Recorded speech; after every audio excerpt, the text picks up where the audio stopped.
The mockery hit Serafina Vance before she even reached the corner of the library.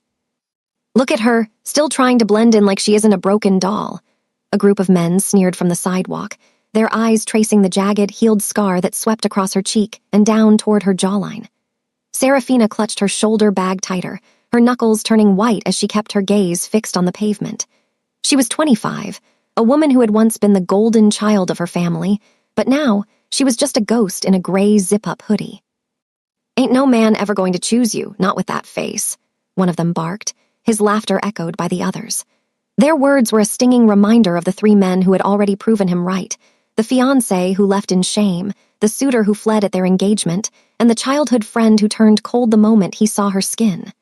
Serafina's jaw tightened, but she didn't cry. She had learned long ago that tears were just fuel for their cruelty. That's when the atmosphere shifted.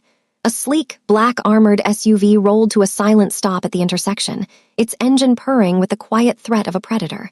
The street went dead silent. Everyone recognized the vehicle. Everyone knew the silent dominance it represented. The rear window slid down just enough to reveal a pair of sharp, analytical eyes. From the darkness of the car, Seo Yi Kyung, the head of the most powerful Korean syndicate in the city, fixed his unblinking gaze on Serafina. He watched her walk past without flinching, her spine perfectly straight despite the poison raining down on her. He didn't look away. In that moment, the man who never raised his voice saw the queen hidden beneath the scars. Serafina Vance was the golden child who gave her family everything, only for them to treat her like a broken doll the moment she lost her beauty. Her father's friends turned their backs, her childhood friend fled in disgust, and her own parents chose to let her vanish rather than look at her scars. Be honest, if you were Serafina, standing in that street while everyone laughed, would you have the strength to keep your spine straight, or would you have given up on a world that only loves you when you're perfect? Comment justice if you think Serafina deserves justice for being abandoned by her family, or drop a yes if you've ever felt like the world only sees your flaws instead of your heart. Don't just scroll past. Tell her she's worthy in the comments right now. Before we proceed with the story, I would love to know where you are watching from. Drop it in the comment, and also subscribe to this channel if you are new here so you don't miss out on more amazing stories like this. Now let's dive into the story. The Vance estate in the hills of Buckhead had once been a lighthouse of success, a sprawling architectural marvel of limestone and floor-to-ceiling glass that signaled to the world that Leonard and Celeste Vance had arrived. For 20 years, Serafina lived within those walls as the crown jewel of their achievement, a girl who possessed a natural glow and a smile bright enough to stop traffic. She was the golden child, the straight-A student whose academic excellence was a source of constant pride for Leonard, and whose warm, deep brown beauty was the perfect accessory for Celeste's high society galas.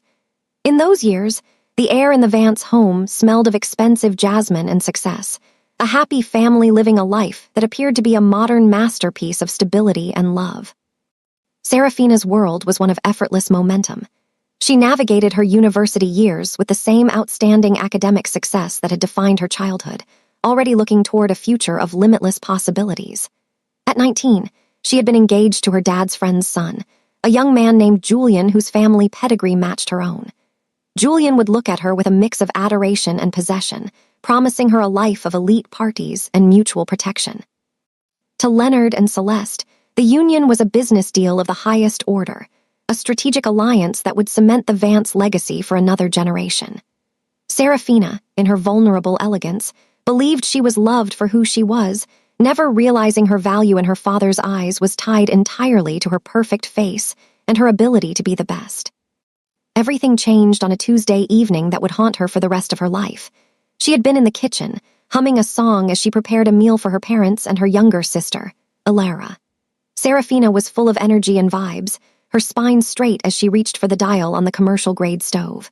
She didn't notice the faint, sulfurous smell of gas or the way the pilot light flickered with an unnatural hunger. In a heartbeat, the cooking gas suddenly exploded, a wall of orange fire and deep, cruel burns consuming the air before she could even scream. The limestone walls that had protected her for 2 decades suddenly felt like a gilded cage as the kitchen caught fire and flames found her skin. The aftermath was a bruised, heavy purple blur of morphine and hospital white. Serafina spent months wrapped in bandages and shame, waiting for the people who had claimed to adore her to offer her a sanctuary. But the house of cards was already beginning to collapse. The doctors delivered the brutal truth. While they had saved her life, the visible healed scar along her cheek was a permanent fixture. Despite her parents' wealth, there was no surgery, no treatment, and no solution to fix the scar. It was during these long weeks in the hospital that the first rejection arrived, the one that carved itself into her soul deeper than the burn. Julian, her fiancé, visited her exactly once. He didn't bring flowers or comfort, he brought shame. He stood at the foot of her bed, his calculating eyes refusing to meet her gaze through the bandages. "I can't be with a woman I'm ashamed to take out," he had whispered, his voice a low, melodic rasp of cowardice. "People will be laughing at me, Serafina. You're damaged goods." With those words, he broke off the engagement, leaving her lonely and depressed in a room that smelled of antiseptic and betrayal. A year later, hopping to reclaim her life and her standing in her parents' eyes, another alliance came for her.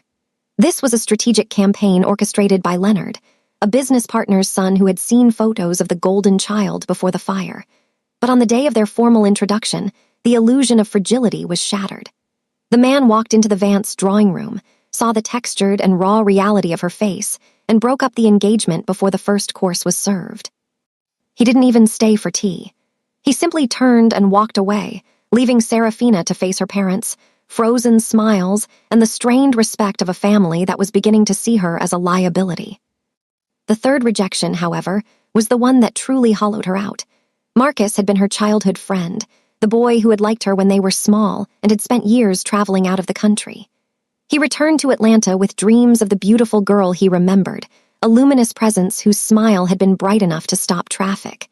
He arrived at the Vance mansion with a bouquet of lilies and a heart full of nostalgia. But when Serafina walked down the stairs, her hood pulled low and her shoulders curved inward, Marcus didn't look away. He recoiled. "What happened to you?" he had asked, his voice filled with a scowling horror that felt like a physical blow. The friend who had known her since they were children didn't see the brilliant, jovial girl beneath the scars. He only saw the defect. He left their house so cold to her, and in the 5 years that followed, he never came back or contacted her again. As the echoes of joy faded from the house, Serafina watched as her parents' drifting attention shifted entirely to Alara, who remained perfect and untouched. Her friends distanced themselves, leaving her a ghost in her own home who wore long sleeves even in Atlanta's sweltering summers. She became a student of silence, learning that tears only made them laugh harder.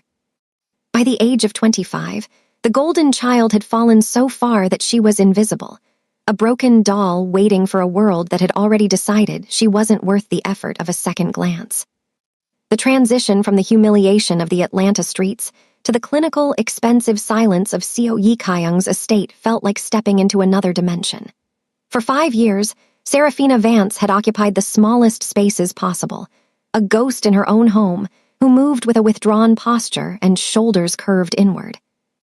Now she sat in a room that was a minimalist masterpiece of glass and steel, wrapped in a robe of heavy silk that felt far too soft for a woman who believed she was damaged goods.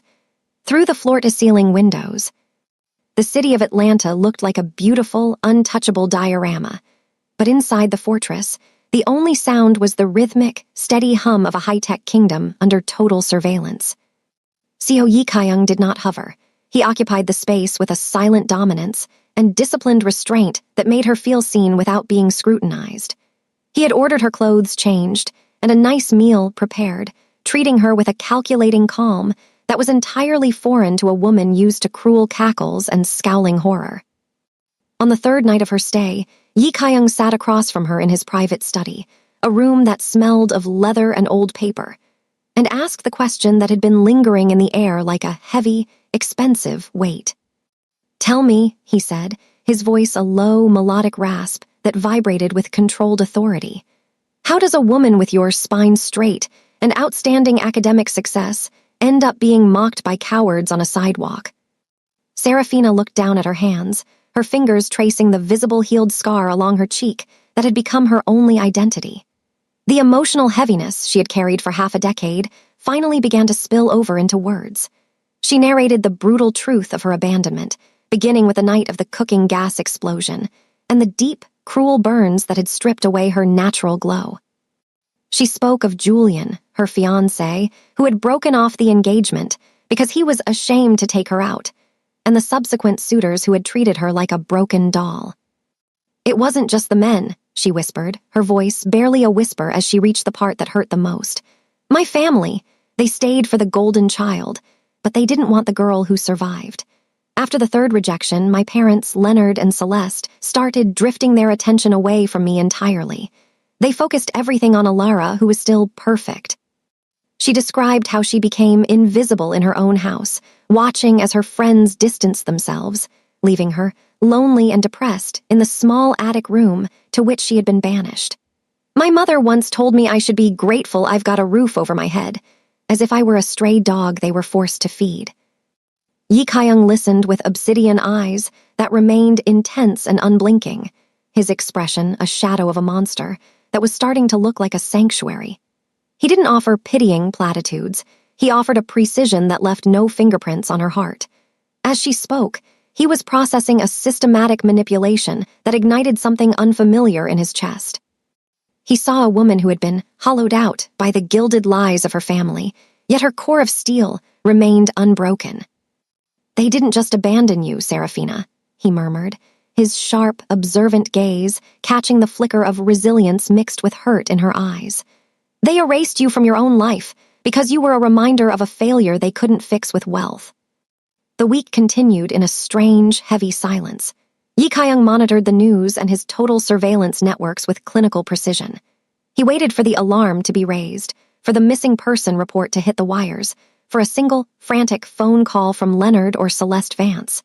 He watched as the Vance family continued their lives, attending elite parties and charity galas as if their eldest daughter had never existed. By the seventh day, the brutal truth was undeniable.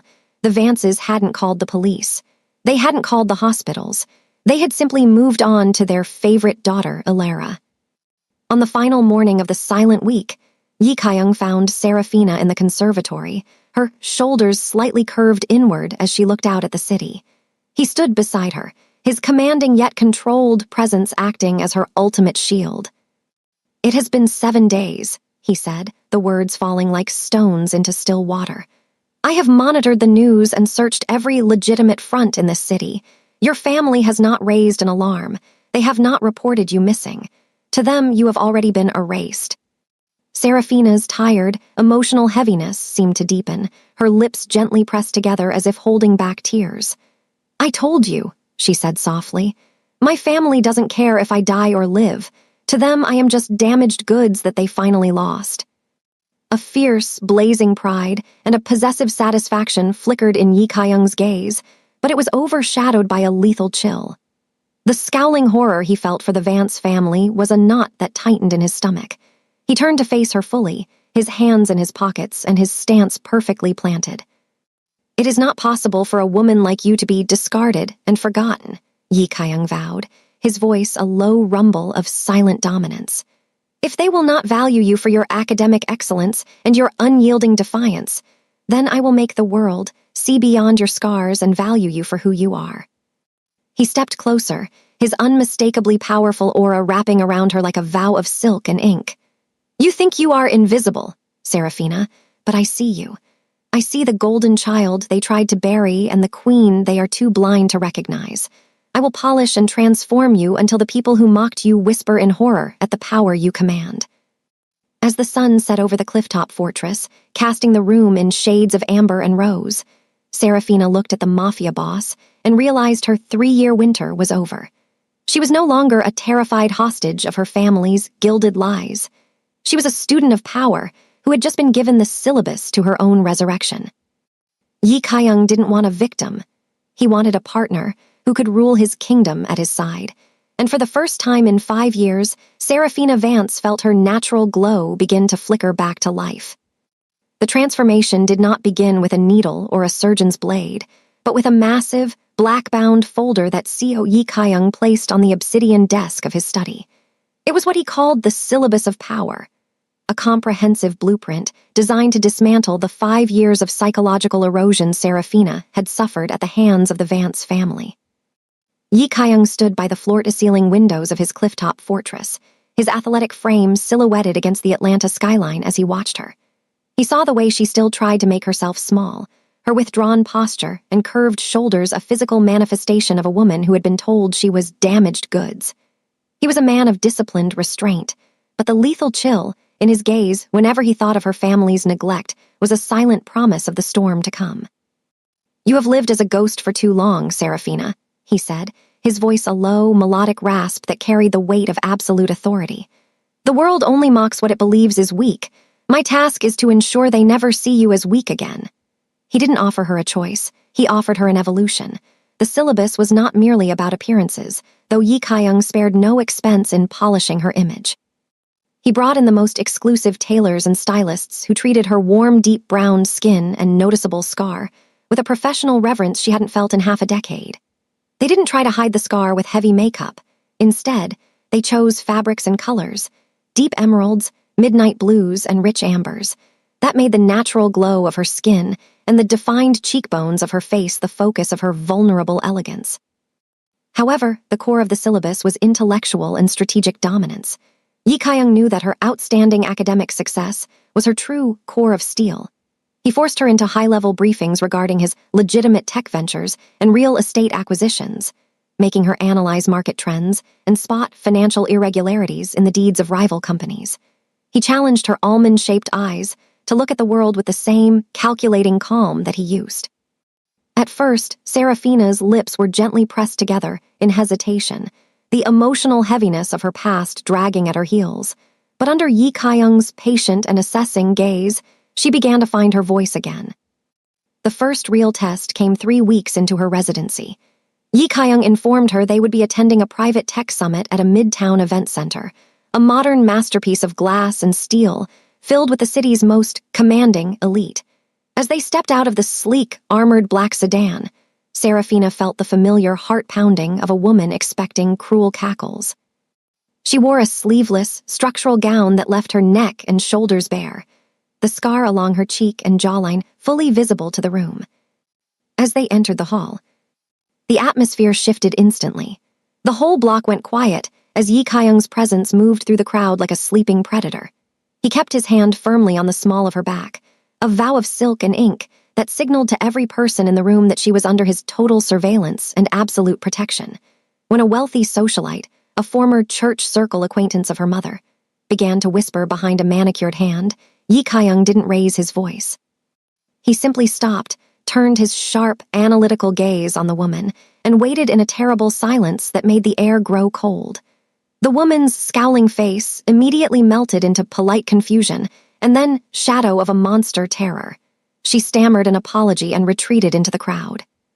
"Don't look at them," Yi Kyung murmured in Serafina's ear, his breath a warm, protective intensity. "Look through them. You are the only person in this room whose mind is worth the oxygen you're breathing." For the rest of the evening, Serafina did exactly that. She spoke of academic excellence and the art of the past, her spine straight as she engaged the city's titans in conversation. She watched as the men who would have rejected her 6 months ago now scrambled to find favor with the woman standing beside the most powerful man on the East Coast. The syllabus of power continued with relentless precision. Yi Kyung took her to conferences and elite parties nearly every night, systematically dismantling her fear of being seen. He spoiled her not just with designer clothes and spa treatments, but with the dignity of the truth, that she was extraordinary and that her scars didn't define her. He taught her that true power isn't about force, but about restrained strength and the ability to unmask the syndicate of those who tried to keep her down. One evening, after a particularly high-stakes gala, they returned to the clifftop fortress as the sun set over the Pacific. Serafina stood in the foyer, her almond-shaped eyes no longer downcast but sharp and observant. She looked at her reflection in the glass, not the broken doll her sister had mocked, but a right-hand queen who had reclaimed her life. "Why are you doing this, Yi Kyung?" she asked, her voice resonant and clear in the vast silence of the house. "You've ordered clothes, provided for me, and protected me. You've turned me into a woman I didn't think I could be again. But what do you want in return?" Yi Kyung walked toward her, his hands in his pockets and his aura of power filling the room. He stopped inches from her, his narrow, observant gaze tracing the scar on her cheek with a quiet reverence. "I told you I wanted a partner, Serafina, not a victim. I wanted to see if the golden child had the core of steel required to rule at my side." He reached out, his thumb gently tracing the edge of her scar. "Beautiful," he whispered, "every inch of you." In that moment, Serafina realized that the syllabus of power was almost complete. She was no longer lonely and depressed. She was attuned to the rhythmic motion of her own emergence. She had moved from a terrified hostage of her family's gilded lies to a student of power who was ready to face the brutal truth of her past. The 3-year winter was officially over, and as Yi Kaiyang looked at her with focused, assessing pride, Serafina Vance knew that the next time she saw her family, it would not be as a victim begging for crumbs of affection, but as the queen of a kingdom they were no longer invited to join. The living room of the Vance mansion, once a sanctuary of perfection and high society respectability, had become a tomb of frozen smiles and strained silence. Leonard and Celeste Vance sat on their Italian leather sofa, the air no longer smelling of expensive jasmine, but of the scent of desperation that followed a failing empire. Their multi-generational company was already going down, a house of cards, collapsing under the weight of bad decisions and the loss of their favorite asset, Serafina. Ilara sat between them, her sharp features tight with a scowling resentment she could no longer hide behind her designer labels. They had spent the last week in a strange, heavy silence, assuming their broken doll of a daughter had simply crawled off to some small attic room of the world to disappear forever. "Turn it up," Leonard commanded, his voice a low, melodic rasp that lacked its former commanding power. On the massive, high-definition screen, a press conference only known to be attended by the elites was unfolding at the Midtown Event Center, a modern masterpiece of glass and steel that the Vances were no longer invited to enter. The camera panned across a sea of calculating eyes and slicked-back hair before settling on the podium. The whole block went quiet in the Vance living room as the unmistakably powerful presence of Seo Yi Kaiyang filled the frame.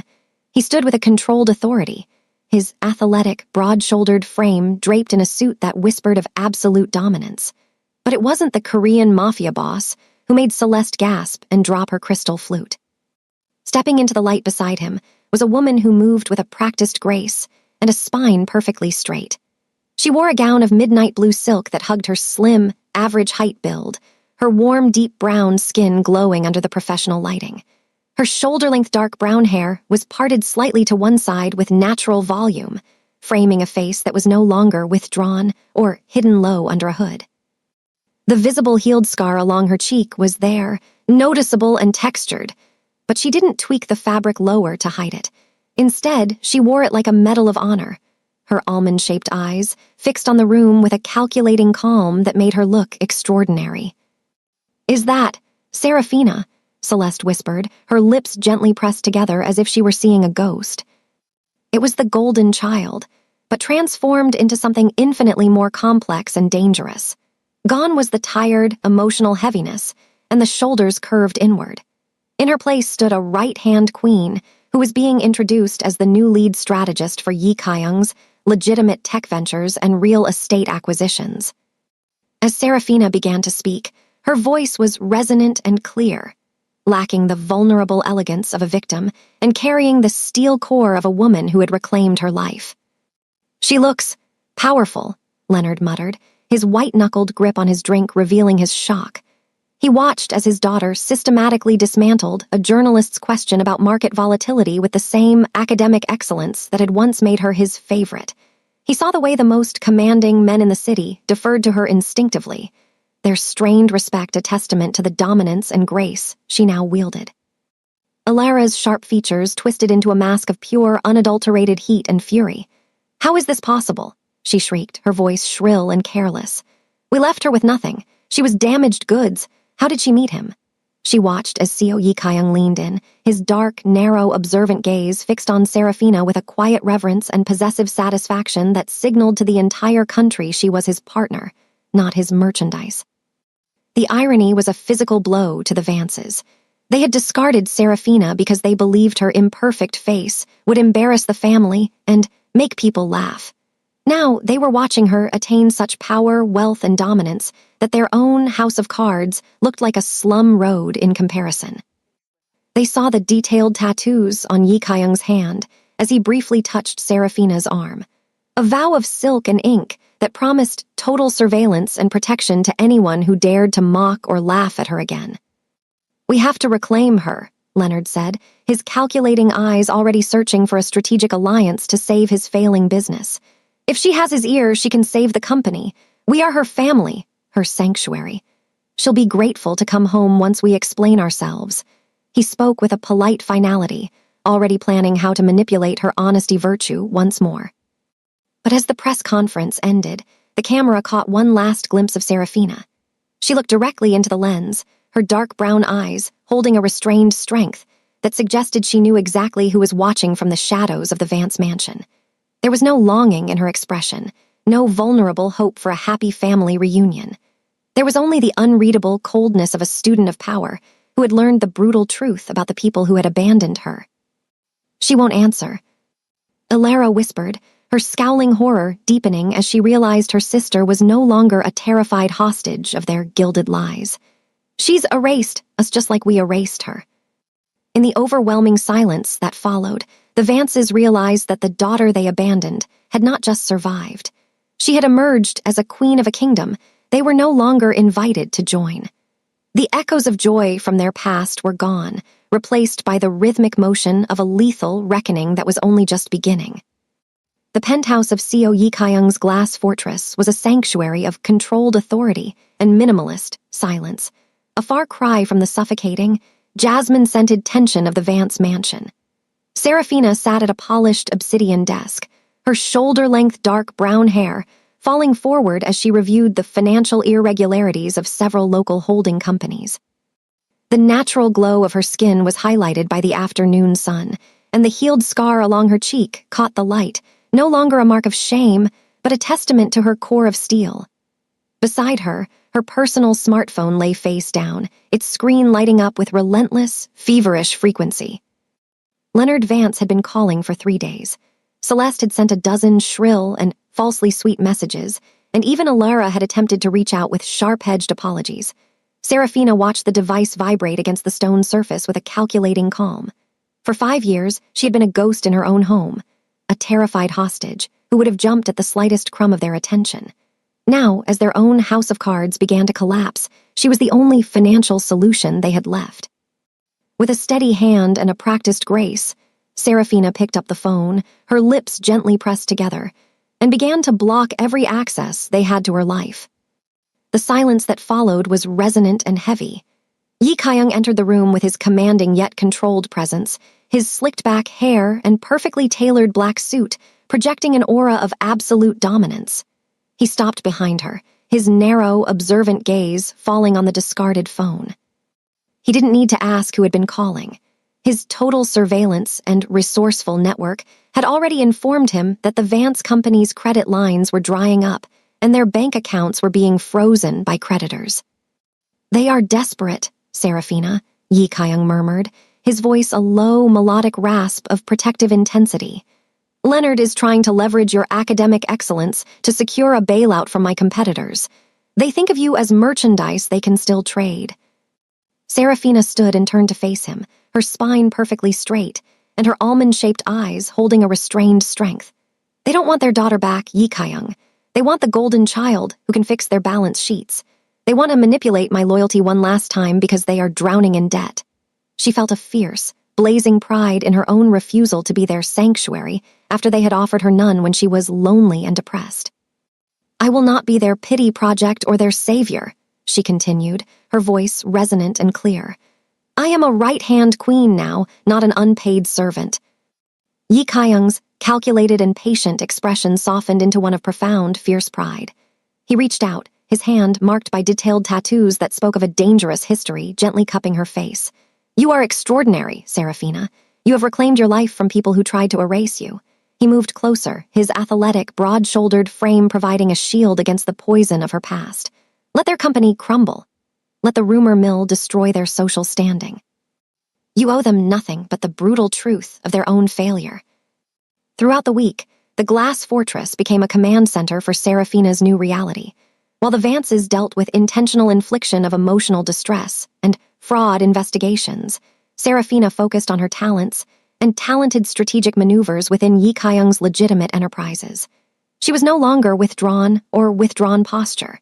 She moved through the office with a dominance and grace that made the elite of the city defer to her instinctively.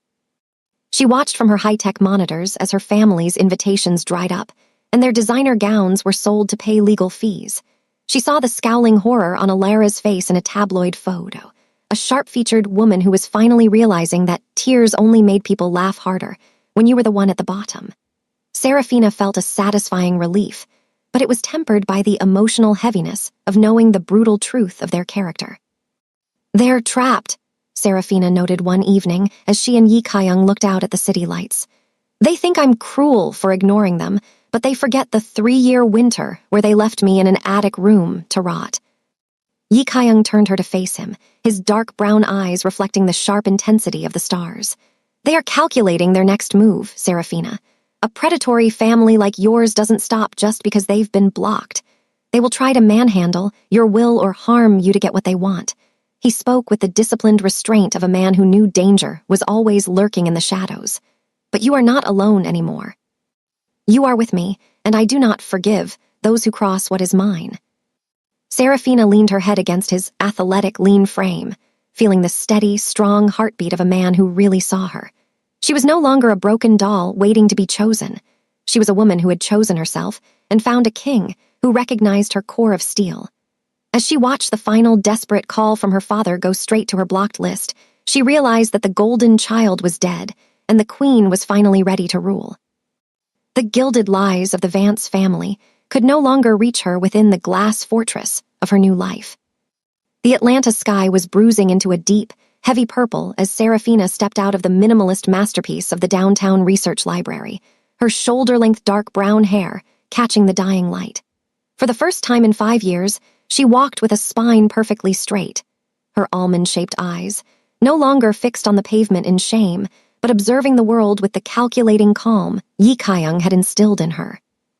She was no longer a ghost in her own home, but a woman who had reclaimed her life. Draped in a tailored coat that whispered of the wealth and dominance she now wielded by the side of the East Coast's most commanding man. She didn't notice the nondescript van idling near the curb or the shadows lurking between the street lamps. Since the press conference had aired, the Vance family's desperation had reached a fever pitch, their House of Cards company already going down as she continued to block every access they had to her. She didn't expect that Alara, the sister who had always been all teeth and honey, would pivot from shrill phone calls to a predatory physical strike. The ambush was swift and precise, a masterclass in psychological warfare designed to shatter her new illusion of fragility. As Serafina reached for the door of her car, 3 large, crude men stepped from the darkness. Before she could call for Yi Kaiyung's total surveillance team, a heavy cloth was pressed over her mouth, the scent of chemicals replacing the cool evening air.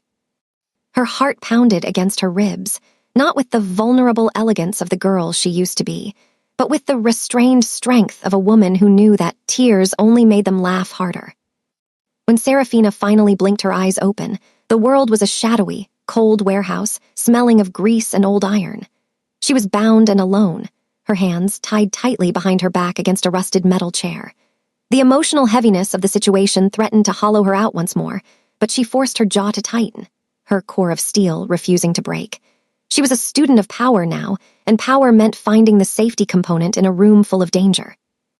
"You always did have a knack for academic excellence, Serafina," a sharp-edged voice echoed through the rafters.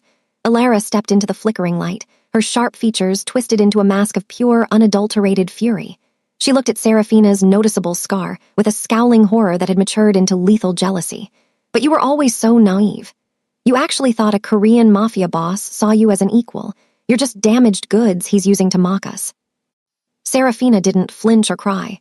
Instead, she felt her fingers brush against the cool metal of the smartwatch Yi Kaiyung had insisted she wear, a device integrated with his own resourceful network.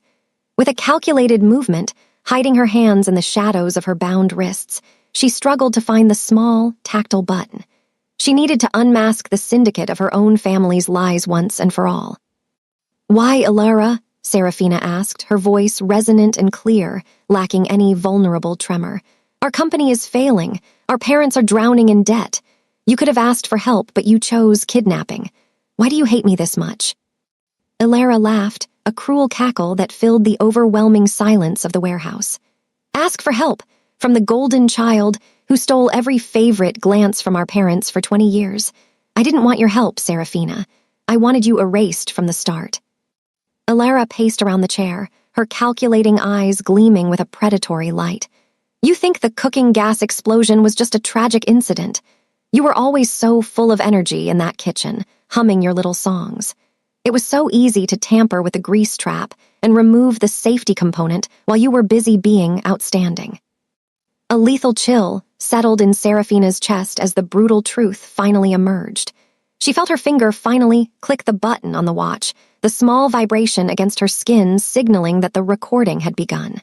She needed the truth to be vindicated in the light, and Ilara, fueled by 5 years of unyielding defiance, was more than happy to provide it. I didn't want to just scar you, Ilara hissed, leaning in so close that Serafina could see the disciplined restraint failing in her sister's eyes. I wanted you dead. I wanted the insurance payout to be for a funeral, not a hospital bill, but you luckily survived. You lived as a ghost, and I was fine with that. But then you met him. You attained power, wealth, and dominance that belonged to me. Serafina looked at her sister, not with fear, but with a quiet, analytical curiosity.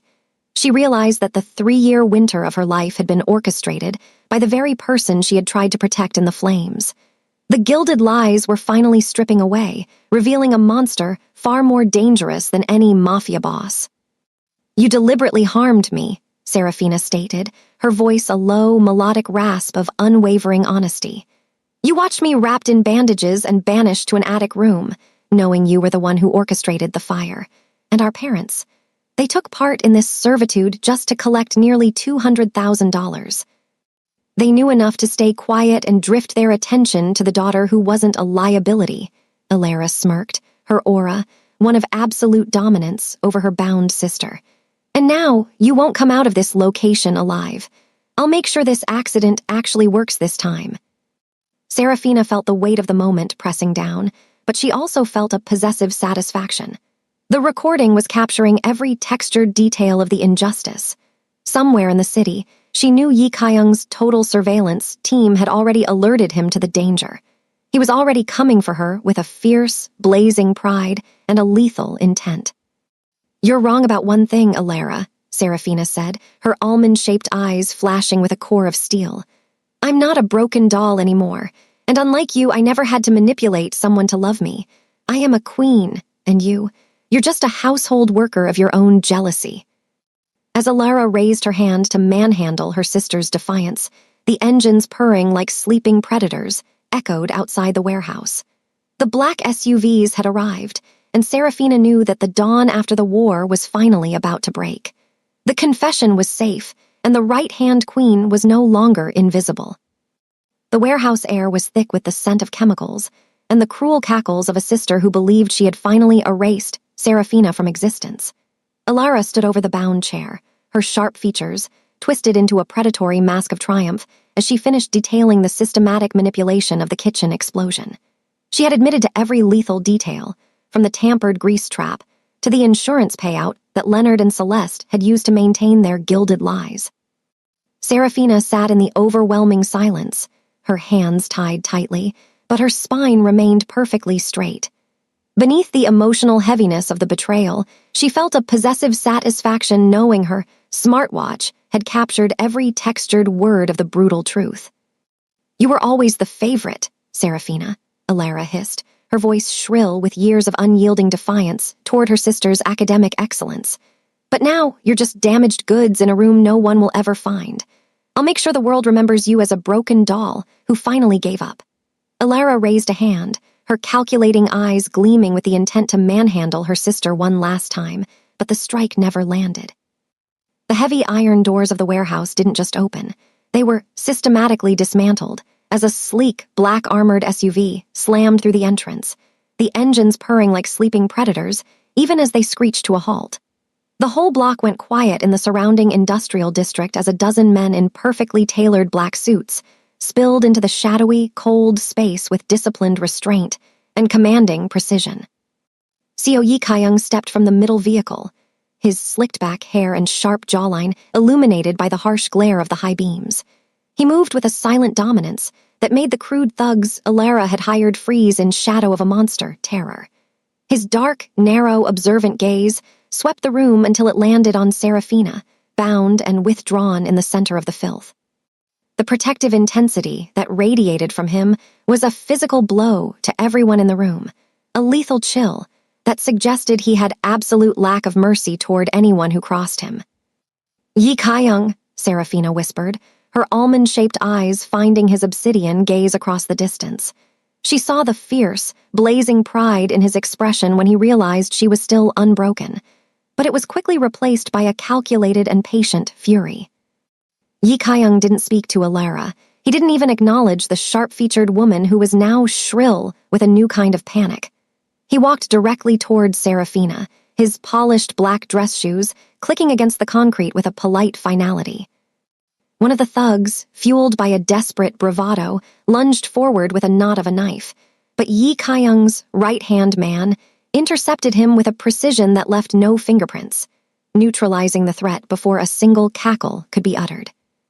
Yi Kaiyang reached the chair and knelt before Serafina, his commanding yet controlled presence acting as her ultimate shield. He didn't look at her noticeable scar with scowling horror or pitying eyes. He looked at her with a quiet reverence that made the 3-year winter of her soul finally thaw. "I'm sorry I'm late, Serafina," he murmured, his voice a low, melodic rasp of unwavering honesty. His hands, marked by detailed tattoos, moved to the tightly tied ropes, slicing through them with a shadow of a monster's speed. As the restraints fell away, he took her slim hands in his athletic, broad-shouldered frame providing a sanctuary against the poison Alara had been spewing. Serafina leaned into his light, warm beige complexion, her lips no longer gently pressed together in fear, but parted in a resonant sigh of relief. "I got it, Yi Kaiyang," she whispered, lifting her smartwatch toward him. "I unmasked the syndicate. Every word of the arson and the insurance payout is on here." Yi Kaiyang's calculating calm shifted into a predatory smile, a faint thing, barely a curve of his lips, that signaled the transformation of the night. He stood, pulling Serafina up with him, his arm wrapping around her waist in a vow of silk and ink. He turned his sharp, analytical gaze on Alara, who was now being manhandled into a knot of restraint by his security team. "You thought she was damaged goods, Alara." Yi Kaiyang's voice was resonant and clear, vibrating with a controlled authority that made the rafters shake. "You thought you could erase a woman of such academic excellence and core of steel." He stepped forward, his aura of power filling the minimalist void of the warehouse. "You didn't just deliberately harm my partner. You orchestrated a war you were never equipped to win." Alara tried to scream, her scowling face turning an alarming shade of purple, but the lethal look in Yi Kaiyang's eyes silenced her. He looked at the household worker of jealousy and saw only trash that needed to be discarded. "Take her to the secondary location," Yi Kaiyang commanded his men, his voice dropping to a low rumble. "And find Leonard and Celeste. I want the complicit parents rounded up before the dawn after the war breaks. They will all be vindicated in the light of a courtroom." As his men moved to execute the systematic manipulation of the Vance family's downfall, Yi Kaiyang turned back to Serafina. He brushed a strand of her shoulder-length dark brown hair away from the visible healed scar along her cheek, his touch gentle and protective. "You did well, my queen," he whispered, the highest compliment he could pay her. "The extraordinary weight of the golden child is gone. Tonight you reclaimed your life." Serafina looked at the man everyone else feared and saw the only person who had really seen her in 5 years. She wasn't a terrified hostage anymore. She was a right-hand queen who had unbroken the cycle of her own servitude. As they walked toward the black SUV, leaving the shadows lurking in the warehouse behind, Serafina knew the glass fortress was waiting for them, and the brutal truth was finally on her side.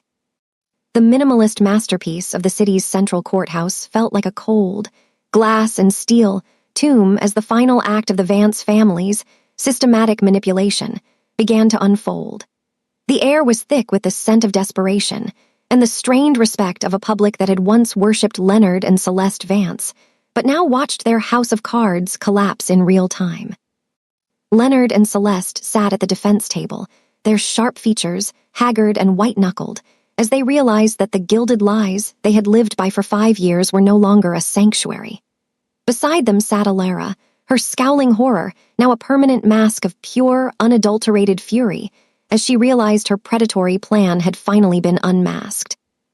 Seo Yi-kyung's men had rounded up the complicit parents in the dawn after the war, executing the systematic takedown with a precision that left no fingerprints. They had been found in their limestone mansion, surrounded by the designer clothes and spa treatments that had been bought with Serafina's insurance payout. Now, as they stood before the bench, the whole block went quiet in the courtroom, everyone waiting for the brutal truth to be vindicated in the light.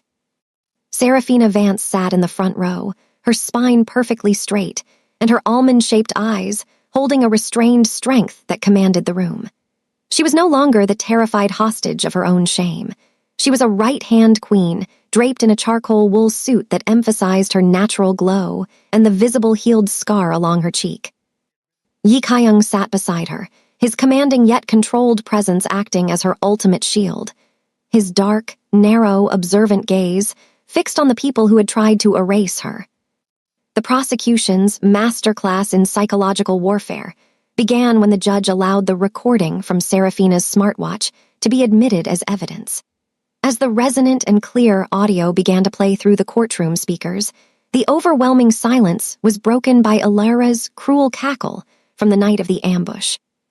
"You think the cooking gas explosion was just a tragic incident," Alara's recorded voice hissed, the sound echoing off the marble walls like a lethal blade. "It was so easy to tamper with the grease trap and remove the safety component while you were busy being outstanding." Leonard Vance's calculating eyes went wide, his lips gently pressed together in a look of scowling horror. He looked at his youngest daughter, then at the textured scar on Serafina's face, and for the first time in 5 years, instant regret washed over him like a physical blow. The recording continued, capturing Alara's confession about the insurance payout and the way Leonard and Celeste had taken part in the servitude of their eldest daughter. They knew enough to stay quiet and drift their attention to the daughter who wasn't a liability. Alara's voice sneered through the speakers. "While we collected nearly $200,000. Celeste Vance broke, her tired, emotional heaviness finally shattering into sobs that racked her body. She reached out toward Serafina, her hands trembling, but she found only the unreadable coldness of a woman who was no longer her unpaid servant. The parents' instant regret was not born of love, but of the brutal truth that their systematic manipulation had failed. They realized that tears only made them laugh harder when the world saw them for the monsters they were. The evidence was irrefutable. Yi Kyung's resourceful network had pulled the old files from the fire department and financial records that proved the fraud. As the judge delivered the verdict of truth, the Vance family's gilded lies were officially erased. The bail was rejected, and Leonard, Celeste, and Alara were sent to jail. Their invitations dried up forever. As they were manhandled out of the courtroom in handcuffs, Leonard turned one last time to Serafina, his voice strained but controlled. "Serafina, please. We are your sanctuary." "No," Serafina replied, her voice a low, melodic rasp of unwavering honesty. "You were my prison. This courtroom is my sanctuary." The aftermath was swift. Within a month, the Vance company was systematically dismantled, and their bank accounts were frozen, pending the insurance company's own investigation. Serafina moved through the glass fortress of her new life with a dominance and grace that lit up rooms. The 3-year winter was over, and the healing began in the light of her new kingdom. Yi Kyung watched her with a fierce, blazing pride, his protective intensity never wavering. He had helped her reclaim her life, not through violence in the shadows, but through the truth and the system.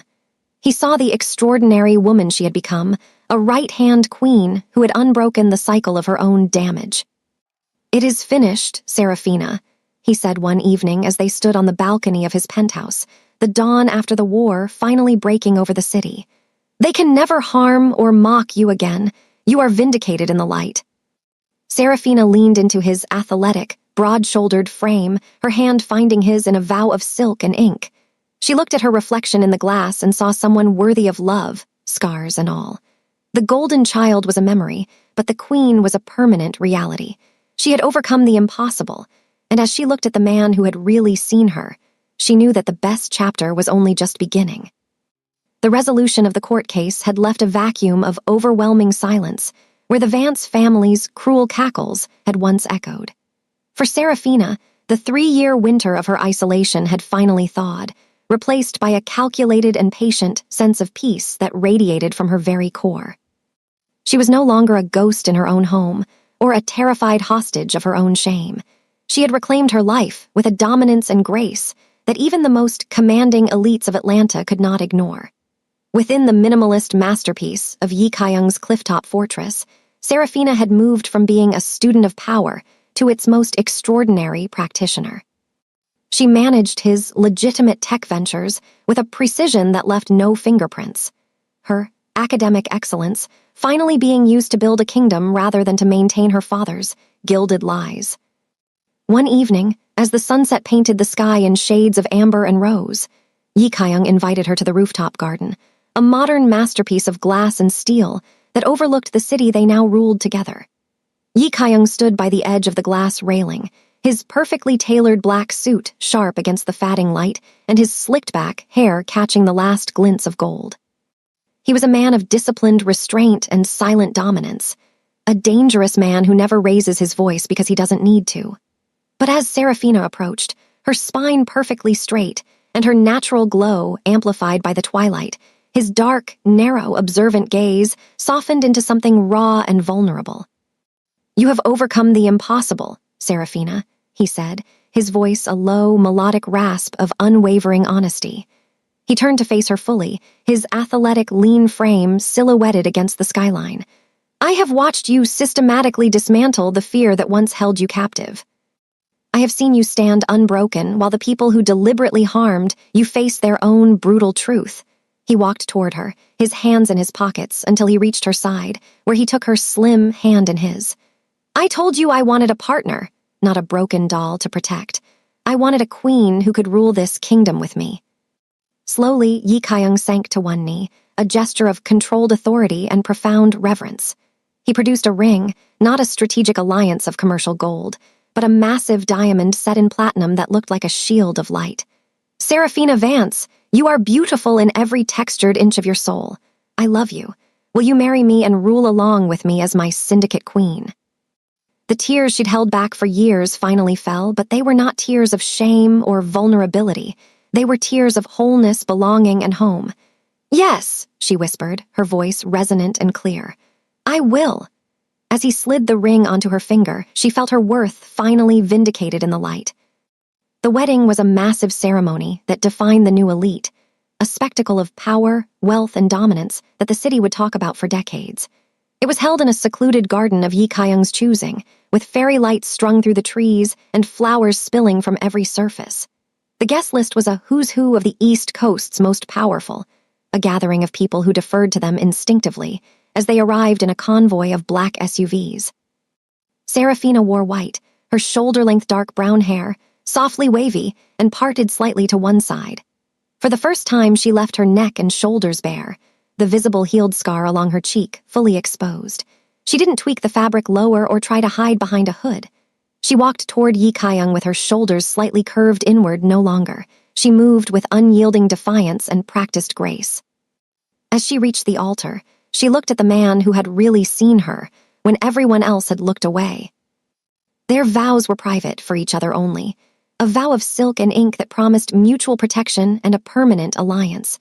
When Yi Kaiyung kissed her, the applause that followed was thunderous, a rhythmic motion of approval from a world that had once mocked her.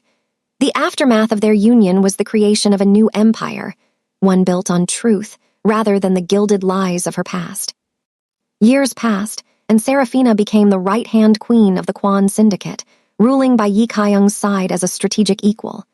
She expanded her NECA Foundation to help underserved youth who had been erased by their circumstances, turning her scars into a beacon of hope. Together, they systematically shifted the syndicate's operations toward legitimacy, a slow process of transformation that changed the face of the city. On their anniversary, Yi Kaiyung took her back to the modern masterpiece where they had first danced in front of the world. "Do you regret it?"